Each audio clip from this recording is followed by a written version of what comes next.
পতিত স্বৈরাচার আবার পুনর্বাসন হলে বাংলাদেশ হবে জল্লাদের উল্লাসভূমি বলে মন্তব্য করেছেন রুহুল কবির রিজভী। সোমবার রাজধানীর এলিফ্যান্ট রোড এলাকায় ডেঙ্গু প্রতিরোধে গণসচেতনতামূলক লিফলেট বিতরণকালে সাংবাদিকদের কাছে এই মন্তব্য করেন তিনি বলেন, কেউ কেউ যখন বলে স্বৈরাচারের পুনর্বাসনের কথা তখন বিপজ্জনক বার্তা দেয় জনগণের কাছে। যখন কোনো উপদেষ্টা বলেন তাদের নিজেদের ঘর গোছানোর জন্য, সেটি অত্যন্ত বিপজ্জনক বার্তা দেয়। যারা এতদিন গুম, খুন আর আয়না ঘরের সংস্কৃতি তৈরি করেছিল, তারা যদি পুনর্বাসন হয় তাহলে এদেশে আর মানুষ বাস করতে পারবে না।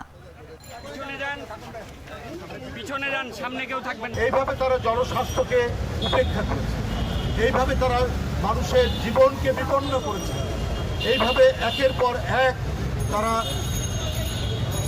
দেশের সাধারণ মানুষের কথা বলার অধিকার, গণতান্ত্রিক অধিকার, ন্যায় বিচার পাবার অধিকার সব কিছুকে কেড়ে নিয়ে যে মাফিয়াতন্ত্র তারা তৈরি করেছিল, এটার উদ্দেশ্যই হচ্ছে যে কেউ যেন কথা না বলতে। এরা জনগণের যান মালের নিরাপত্তার কথা চিন্তা করে। ওরা চিন্তা করেছে কীভাবে বিদ্যুৎ কেন্দ্র নির্মাণ করে সেই টাকা বিদেশে পাচার করা যায়, দুবাইয়ে পাচার করা যায়, মালয়েশিয়ায় পাচার করা যায়, ইউরোপের অন্যান্য দেশে পাচার করা যায়। এই কারণে আমাদের জ্বালানি নেই, কি দিয়ে বিদ্যুৎ উৎপাদন করা হবে? কিন্তু বিদ্যুৎ উৎপাদনের জ্বালানি নেই, কিন্তু কেন্দ্র নির্মাণ করার জন্য শ্রমিক গ্রুপকে তারা অনুমতি দিচ্ছে। এইভাবে শেখ হাসিনার শেখ পরিবারের ঘনিষ্ঠজন, এইভাবে তারা আওয়ামী লীগের ঘনিষ্ঠজনকে বিভিন্ন কেন্দ্র নির্মাণের পয়সা দিয়েছে। এরা মেট্রো রেল এবং বিভিন্ন ধরনের উন্নয়নের নামে জনগণের টাকা বিদেশে পাচার করেছে। আজকে হিসাব করে দেখা গেছে যে ঋণ পাওয়া গেছে 18,35,000 কোটি টাকা, আর পাচার হয়েছে 17,60,000 কোটি টাকা। কত বড় দুর্বৃত্তদের শাসন সেখানে ছিল।